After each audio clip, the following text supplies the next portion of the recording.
Julian Assange, thanks for agreeing for this interview. Aren't you worried that you're on this channel RT after being accused by Hillary Clinton, basically, of working for the Russian government? We know Russian intelligence agencies hacked into the DNC. WikiLeaks is now publishing all the hacked emails.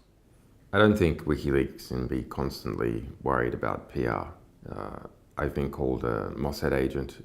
It got so bad, in fact, that the ADL, the Anti-Defamation League, had to put out a press release denying that I was a Mossad agent. I'm not sure actually that's particularly helpful.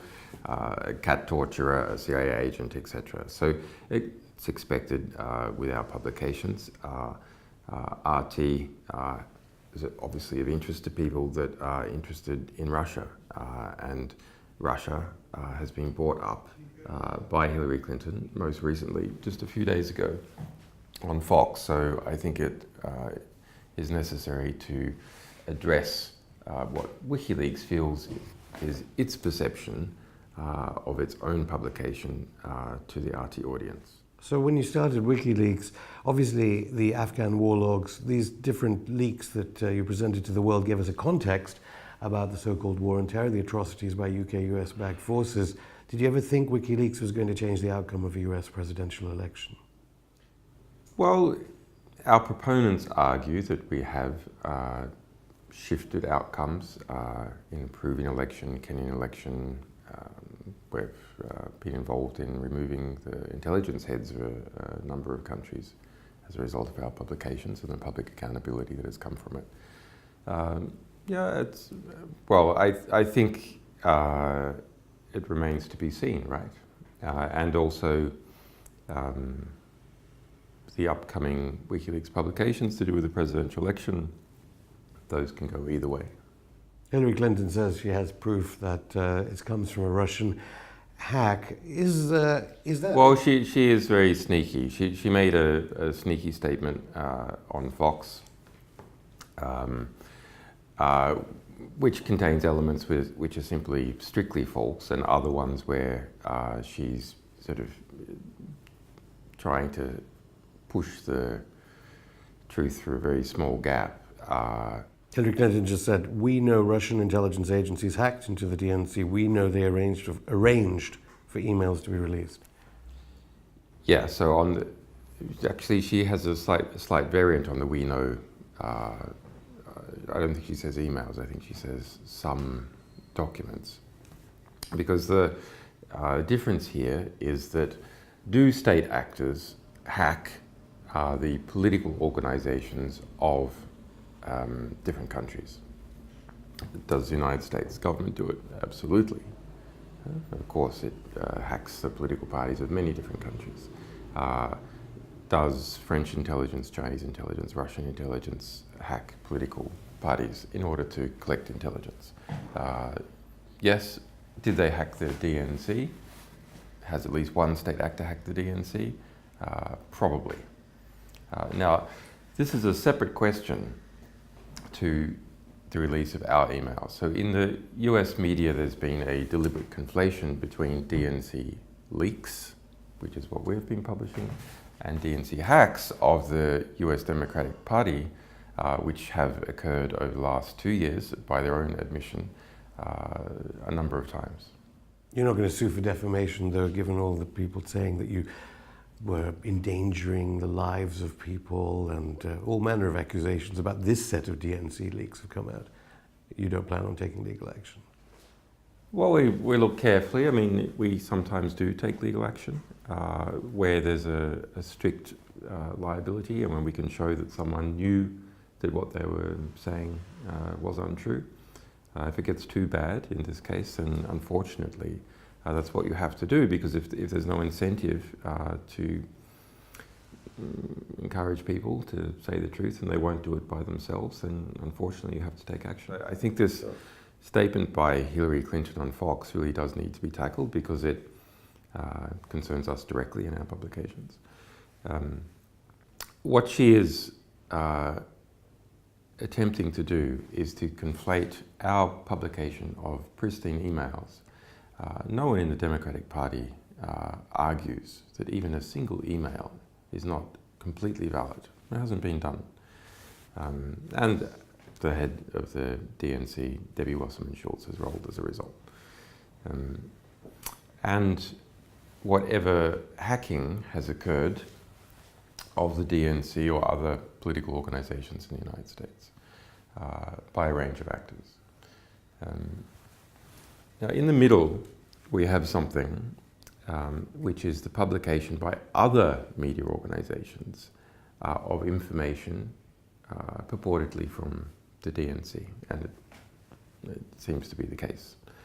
So that's a series of Word documents and PDFs published by The Hill, by Gorka, by The Smoking Gun. This is a completely separate batch of documents compared to the 20,000 pristine emails that we released.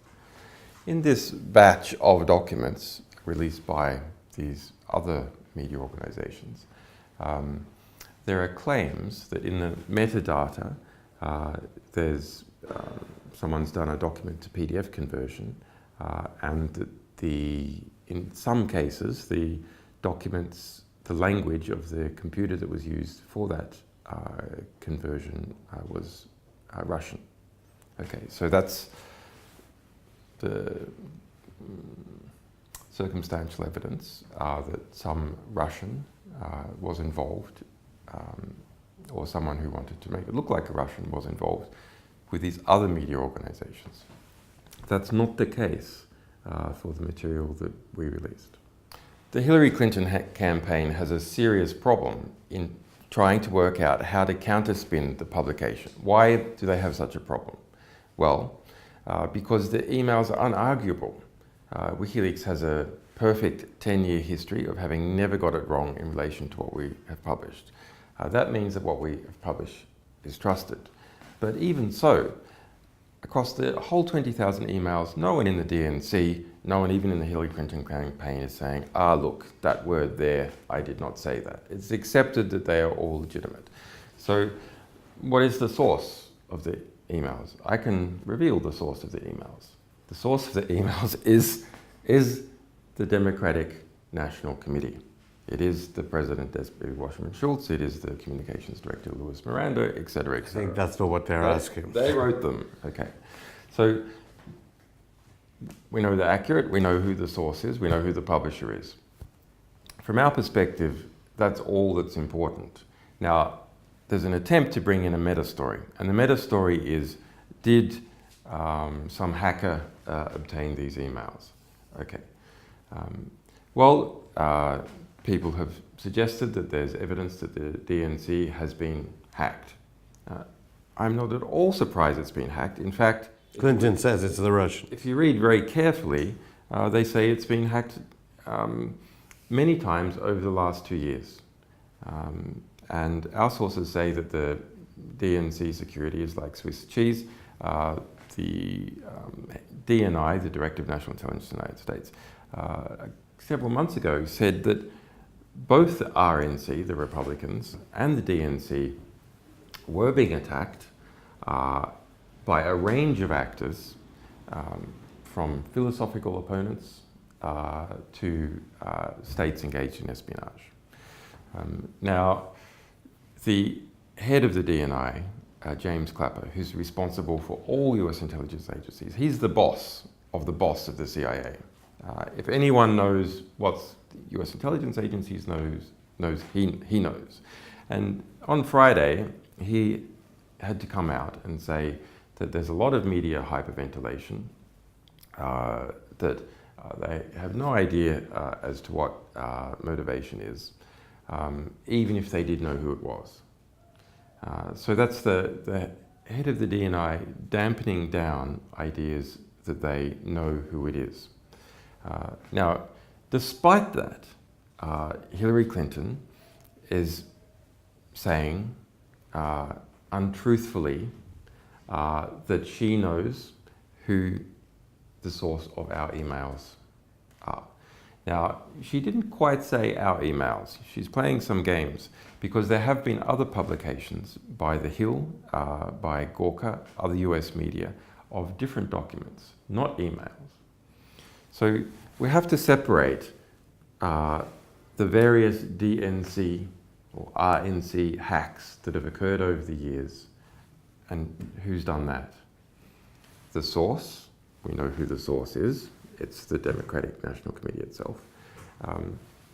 And our sources, who gave them, these materials and other pending materials to us. These are all different questions. And, you know, Clinton is playing a fairly effective game at trying to distinguish these. But, I mean, we said, look, can journalists count to two? It's not hard to count to two. We have DNC leaked emails that we have published, and we have questions about the hacking of the DNC over a number of different years by a number of different actors. These are different questions. Any Russian connections between Hillary Clinton and Russia? Any Russian connections there? Hillary Clinton has done quite well strategically to try and draw connection between Trump and Russia, because she has so many connections of her own. Now, my analysis of Trump and Russia is that there is no substantial connection. Why do I say that? Well, because Trump was trying to invest in Russia before Putin in the 1990s, after Putin, in fact, nearly all the way up to the present moment. And he's had no success. He did not manage to build hotels and so on in Russia. So that shows how insubstantial his contacts are.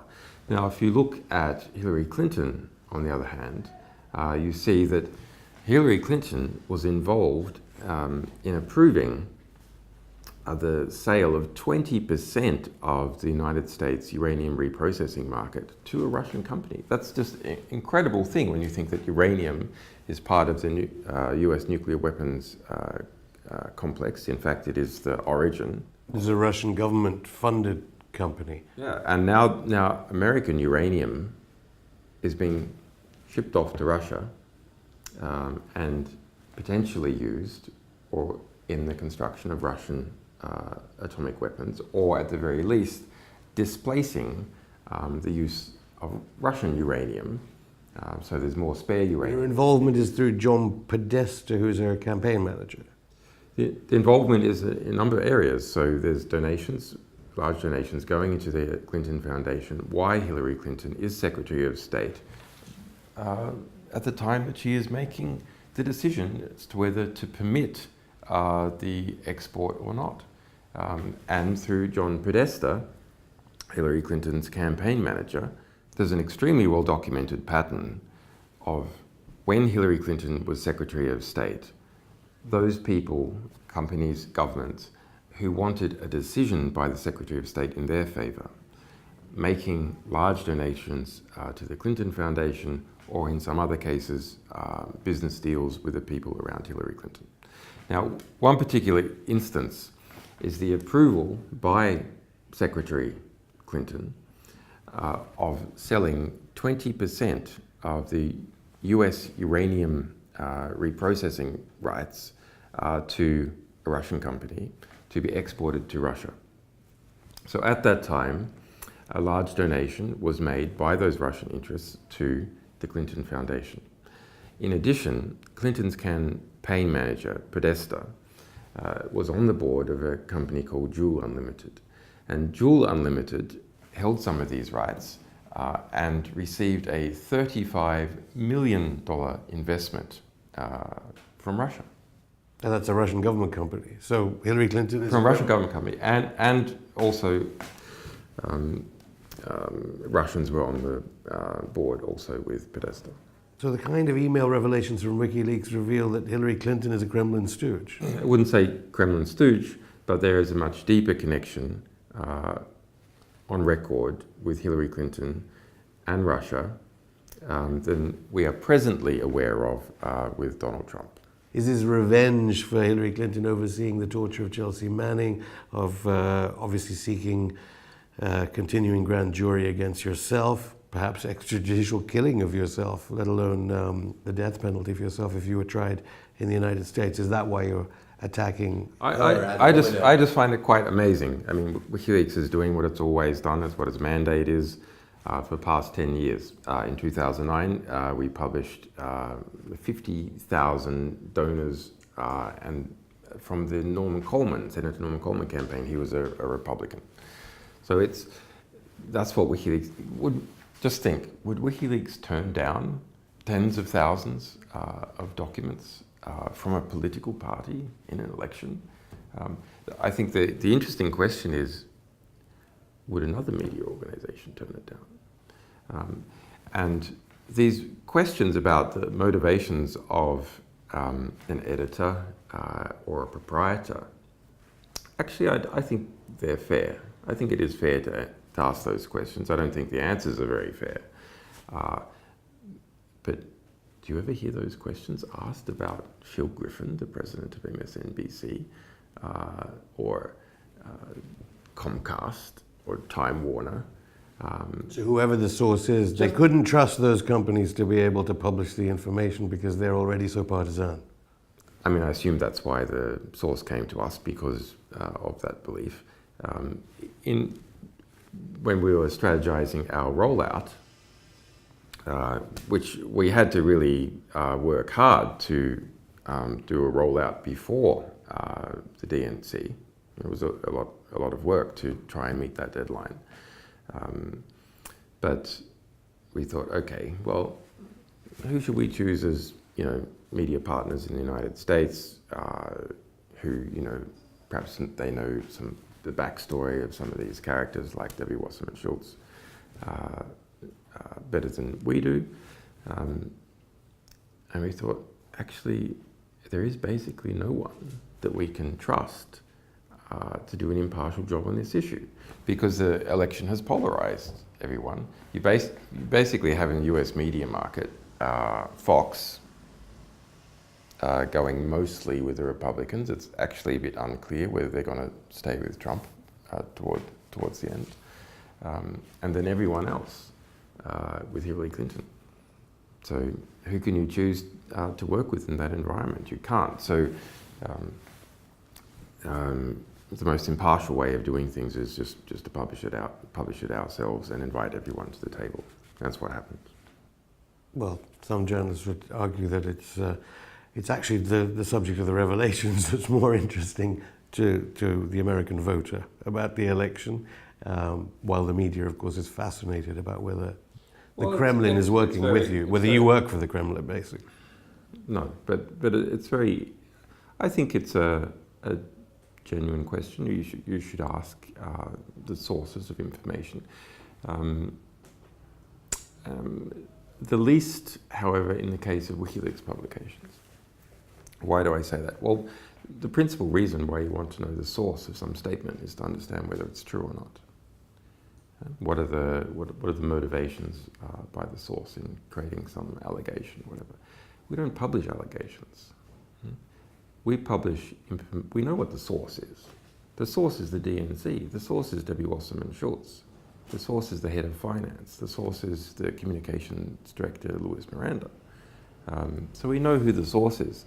The question is, who is the intermediary? We know who the publisher is. It's WikiLeaks. So for our publications, it's a lesser issue. It is a big issue in the case of other media organizations who are simply making claims and not publishing original documents. I'll give you an example. A very, very interesting example. I've done some research on the Turkish coup. Okay. Now, it's not spoken about in the West, but within Turkey, the Turkish newspapers are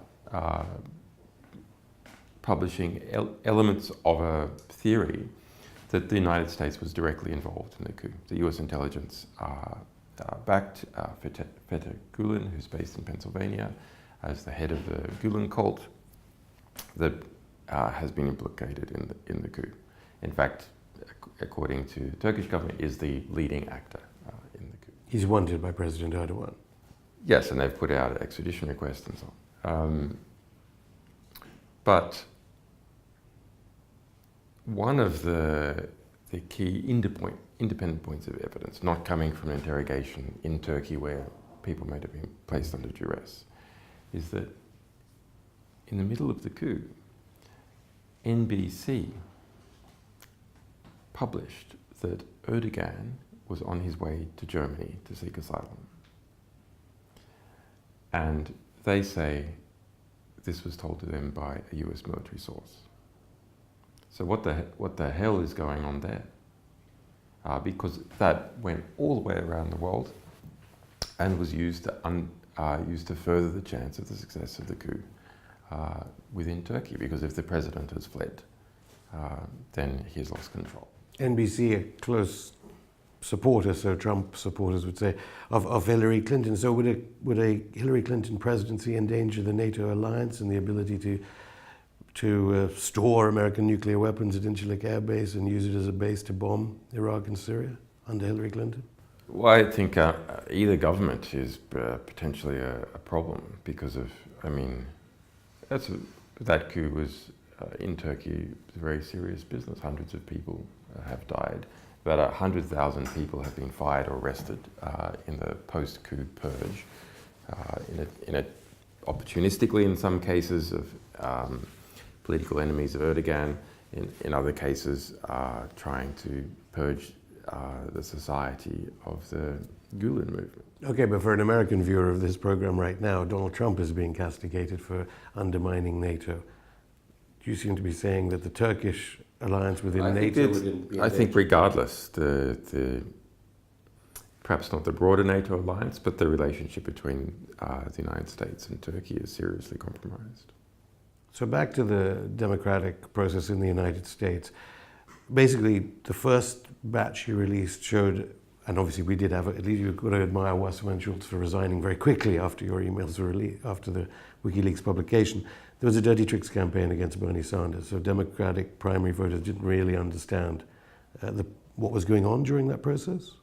Because the Clinton Foundation's major donors include members of the Gulen movement that Erdogan says were responsible for the attempted coup d'etat. Right, so I mean, Erdogan's going to look at that and treat Clinton suspiciously. But I mean, you know, regardless of who becomes president of the United States, you have an extremely large bureaucracy, intelligence bureaucracy, that has its own mind in things. So he's going to look, unless Trump is elected and engages in a significant purge of the CIA, for example, I think Erdogan will continue to view it very suspiciously, especially as long as we've got Feta Gulen being protected in Pennsylvania. Now, the vice presidential pick for Clinton. So go back. Hillary loses the election, loses the primary process against Obama. At that point, Tim Kaine was the head of the DNC, the Democratic National Committee. Debbie Wasserman Schultz was Hillary Clinton's campaign manager. So then some kind of deal is done whereby Debbie Wasserman Schultz becomes the head of the DNC and Tim Kaine steps down.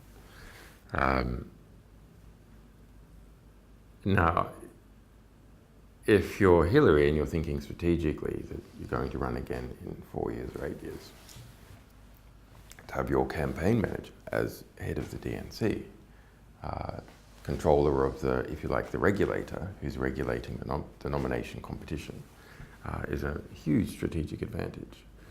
Okay, so let's wind forward, and the 20,000 DNC leak emails that we released.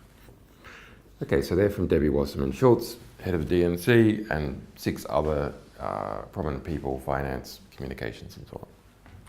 And so what they show is that within the DNC, there was a unity of the most senior people, including Debbie Wasserman Schultz, to act against Bernie Sanders in the nomination process and for Hillary Clinton.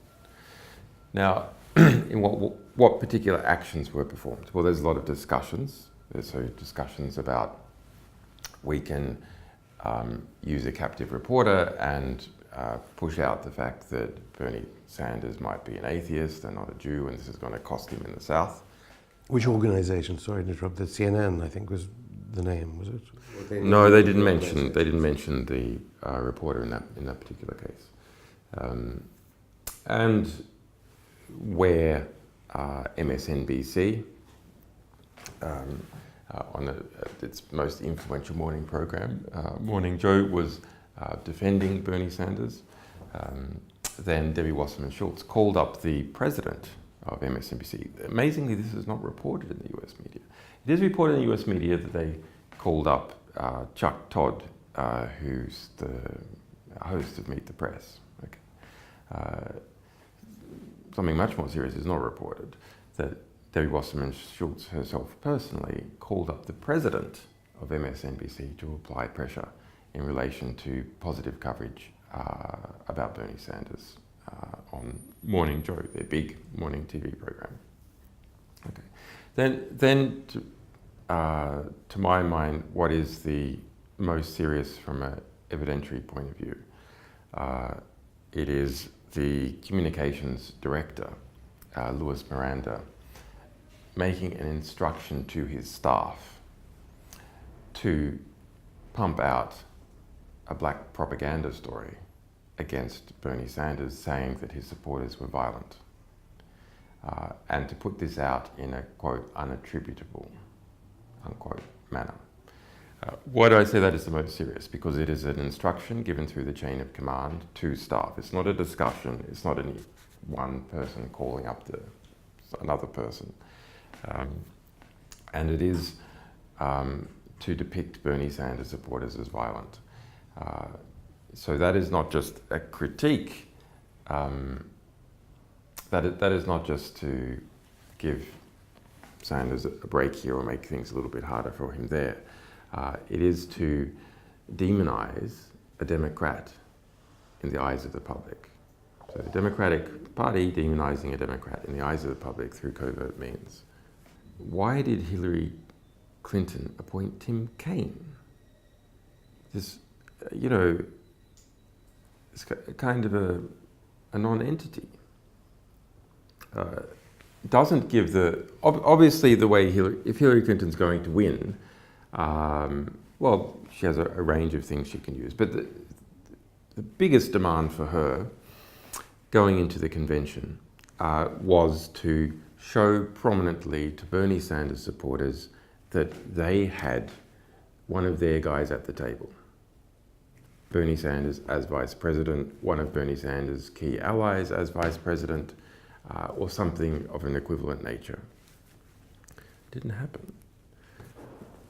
In fact, when Debbie Wasserman Schultz was pushed to resign, within hours, Hillary Clinton put out a statement saying that she was taking Debbie Wasserman Schultz to be the honorary head of her campaign and would be her surrogate and is her friend and would be used throughout the campaign. What kind of signal is that? When the person has been found to be acting corruptly, acting against Bernie Sanders, and you're trying to create unity, to conspicuously display that. She could have waited a week.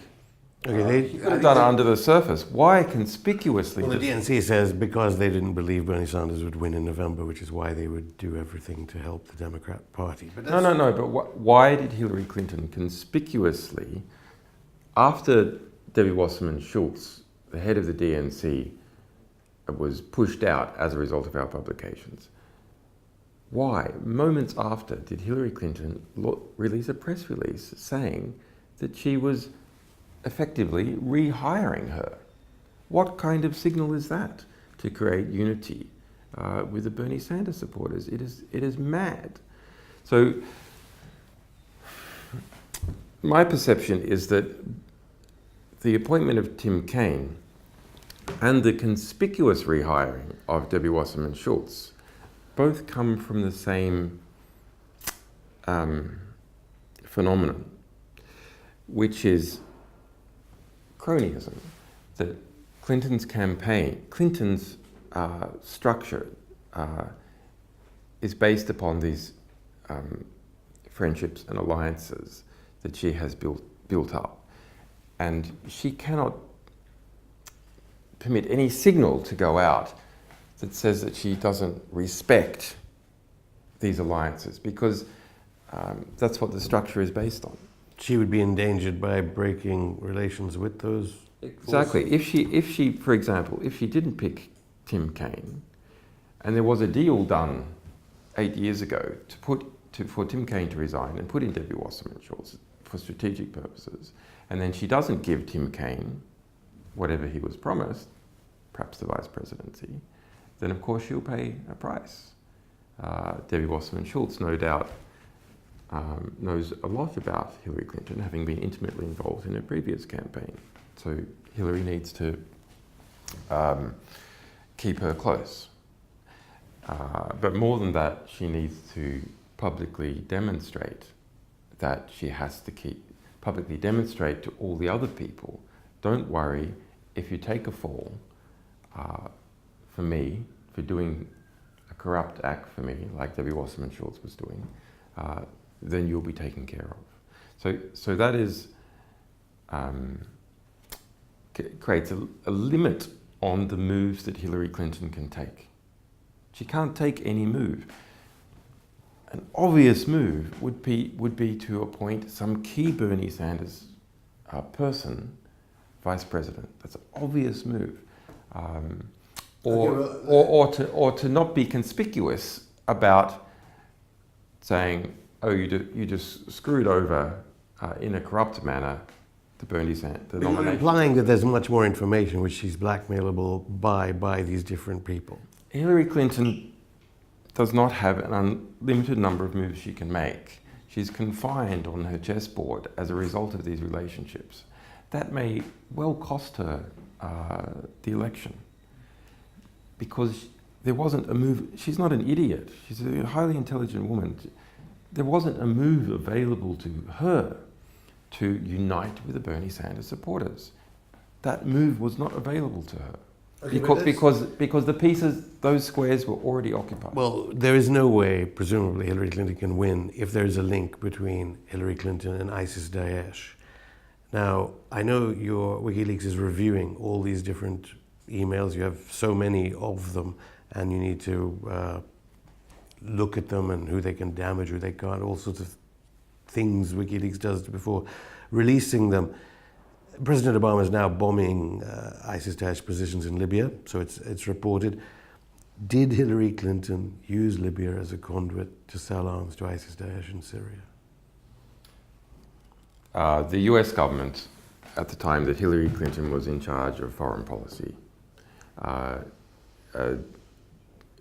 did use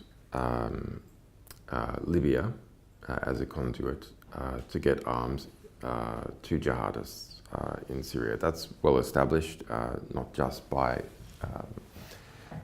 a range of our materials, but by the investigative work of Cy Hirsch and a variety of other investigative reporters in the United States. Some of those even published in the New York Times. And any of the emails, I mean, you have mentioned that Libya comes up in so many of the emails that you've been releasing. As regards Hillary Clinton as Secretary of State. In the batch of 32,000 emails we released a few months back, there are 1,700 in relation to Libya. So including, I suppose that the most useful one is which is colloquially referred to as Hillary Clinton's Libya brag sheet. So she was documenting all the ways in which she led the invasion of Libya in a political and, to a degree, an organizational sense. So pushing it within the US government, bringing in the European partners, et cetera, et cetera. Okay. Even going there herself personally. Anything to add to reports that, according to the French papers, the big French industrial conglomerate Lafarge, which has been donating money to the Clinton Foundation, and has got the reports in the French press were it was it was relating funds with ISIS-Daesh. Any information, any emails that connect up Hillary Clinton to ISIS-Daesh through Lafarge? Well, most of this work was done by Le Monde, so that's the New York Times equivalent of France. And so what they show is that Lafarge, which is a giant, amongst other things, a giant concrete company, transnational concrete company, was involved in Syria. There's, interestingly, more than 350 Lafarge-related emails in our Syria emails release. So that's 2 million emails that we published about Syria, including the personal emails of the President Bashar al-Assad. And so the investigation by Le Monde reveals that they paid ISIS, Daesh money, taxes, if you will, for their operations in certain areas. Yeah, they engage in a variety of business deals. They're a donor to Clinton Foundation. We're waiting. And Hillary Clinton's involvement is that money from Lafarge in 2015 and 2016 went to Hillary Clinton Foundation. So that's recent. Now you ask, well, why let's go to Hillary Clinton Foundation? Actually, there's a long-term relationship between Lafarge and Hillary Clinton. She was a member of the board, for example. Okay, let's go to Venezuela, the country with the biggest oil resources on earth. Obviously, there was an attempted coup d'etat by the United States a while back. People are now predicting one. Now, anything in your email cache to suggest that Hillary Clinton has been involved in sabotaging the economy of Venezuela? Or the DNC? You mean our pending emails or our presently? Both, of course. Pending emails I can't talk about. Sure. I mean, we have released, yes, there's a lot of material that we have published, cables, emails. But some have said people are starving to death in Venezuela because of the sabotaging of their economy via sanctions with Hillary Clinton and the DNC involved. There has been a range of attempts by the US government to undermine the Venezuelan government, the Venezuelan state, for years. Our publications document that going back to at least 2005. And so I don't think Hillary Clinton's term as Secretary of State was especially unusual. It's a continuation of US policy going back at least to 2005 of attempting to marginalize in a variety of ways the government of Hugo Chavez and now the government of Maduro. Okay, I know we don't have time to go through every country in the world, but Hillary Clinton's involvement, of course, in the democratically the overthrow of the democratically elected President Zelaya of Honduras. I mean, any other emails that suggest that we can get more information how Hillary Clinton tries to overthrow democratically elected governments? I know that her brother, Tony Rodham, was implicated in Haiti with mining licenses via the Clinton Foundation. Bill Clinton as well.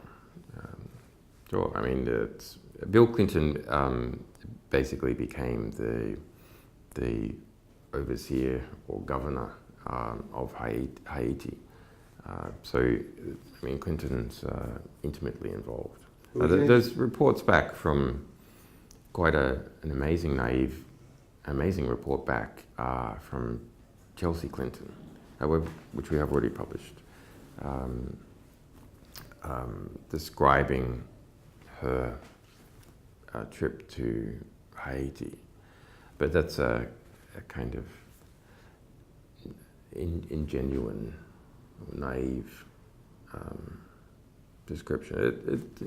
Chelsea Clinton is not, from what I have been able to read, she's not involved in the dirty work of the family. She's well, like some daughters of powerful families, they're treated like princesses, and try and keep them away from that. But I was actually talking about the brother, Tony Rodham. He got some licenses, and he actually is on the record for saying, I get licenses via the Clinton Foundation. I deal through the Clinton Foundation. That gets me in touch with Haitian officials. Yeah. So it is this foundation which is central. The Clinton, yeah, I mean, Do you expect that, I know you can't comment directly about the pending email releases from WikiLeaks, but do you expect more about the Clinton Foundation? Yes. I have to also get to Yemen, because Saudi Arabia does crop up in some of the emails you've already released. 20 million people now facing humanitarian disaster. Clinton Foundation mentions there was no mention of the Clinton Foundation at the DNC conference, noticeably, at all, about the good works it does.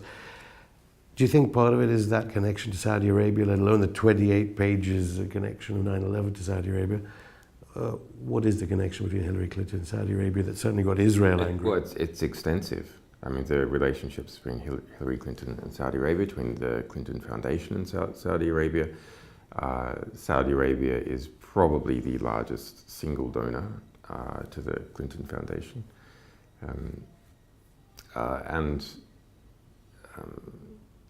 You can see Clinton's arms export policies while she was Secretary of State, favoring extensively Saudi Arabia. I mean, it's not just Hillary Clinton, even before Hillary Clinton. I mean, the variety of US policy shifted by Saudi Arabia. Saudi Arabia extensively hires consultants. But as president, would President Hillary Clinton be more likely to do the bidding of Saudi Arabia than President Obama, or actually it doesn't make any difference? I'm not sure it makes a difference compared to Obama. I'm not aware of significant relationships between Trump and Saudi Arabia. He would probably, I imagine, develop those relationships rather swiftly once he was in office. There's a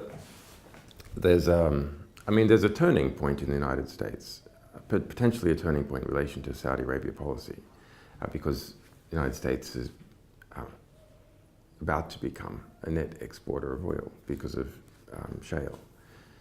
So the dependency on Saudi Arabia is no longer there. In fact, Saudi Arabia is an oil competitor, or soon to be an oil competitor to the United States.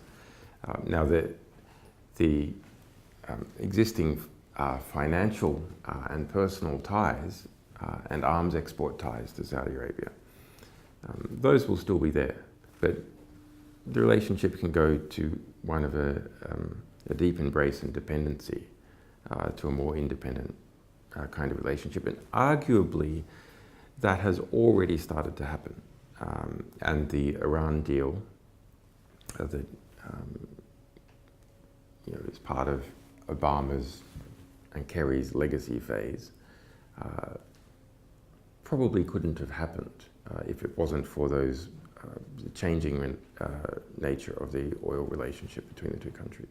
Okay, William Binney, the whistleblower who's been on our show, says that the NSA can easily get access to all these emails. So if there is illegality in the pending emails of your release or malfeasance in the ones you've already released, President Obama could presumably act on it and get Hillary Clinton charged, regardless of whether you're about to release an email, which would mean that James Comey or the FBI would have no alternative but to arrest Hillary Clinton.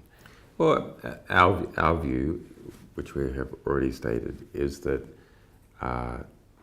if the evidence that the FBI has is enough for a grand jury to indict already. That's not hard. It's actually saying that a grand jury will indict a ham sandwich if instructed to do so. Exactly. But which I'm having, because I have a grand jury myself, against a federal grand jury in Washington D.C. I'm well aware of what they're like. But the prosecutor has to ask the grand jury to indict. And the prosecutor doesn't ask, the grand jury won't indict. So that's the basic problem. Do you believe she can win, given the emails you've so far not Can released? she win the election? That's an interesting question. I wouldn't be willing to say so far. We're releasing a number of Will it be up to media to be covering WikiLeaks properly for her to lose? There has been some decent coverage, to be fair. There's also was a very fast turnaround. it's interesting to see how these things go. You know, you've got news organizations want an audience. So initially people think, is that newsworthy? And then there's a rush, a competition for audience. And then you have the more politically connected people, the more senior management in a news organization going, you know, this is not helpful for our industrial interests or political interests. And you have some of those interests calling up and going, what the hell are you doing? Which is one of the things that came out in our emails. Debbie Wasserman Schultz calling up Phil Griffin, head of MSNBC. You're giving Trump the election, in effect. Well, what the hell are you doing also in terms of you're giving Trump the election, presumably? Yeah, calling him up and saying, you know, are you with us or against us? Like, what's going on? And so then you see a kind of turnaround in coverage over the next few days. We're quite used to that with many different publications. And just one last question away from the US presidential elections. It's 5 years since Mark Duggan was shot to death by British police. Of course, Black Lives Matter in the United States has come to the fore partly because of evidence gained via technology, mobile phone footage. What message would you have for Black Lives Matter both in the United States and here in Britain? Well, it's transparency. I mean, the transparency in relation to DNC leak, which took the head of Debbie Wasserman Schultz, head of the Democratic Party, that came from us presenting to the public pristine, original documentation of what people were doing. And the Black Lives Matter movement has come up, yes, by hard work for activists, but the core of what is driving it is footage that is undeniable, that everyone, it's not a matter of do you believe the police, do you believe the friends of the person who was shot, the witnesses. No, there's undeniable footage of exactly what has occurred, and that is what is stimulating